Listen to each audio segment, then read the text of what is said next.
Unscrew the 6 deck screws with a Phillips head screwdriver and remove the deck.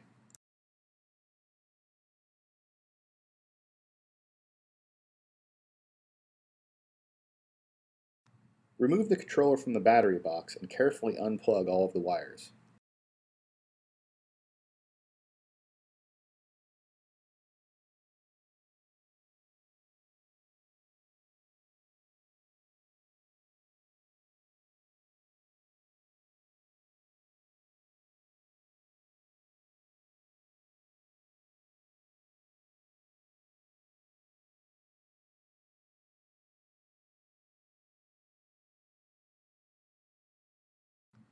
Connect all of the plugs to the new controller and replace the wire and controller back into the battery box.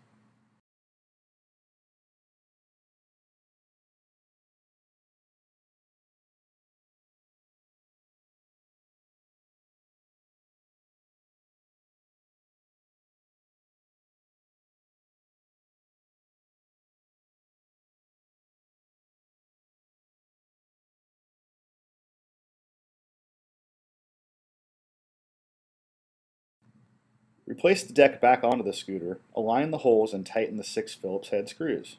Be careful not to over tighten these screws.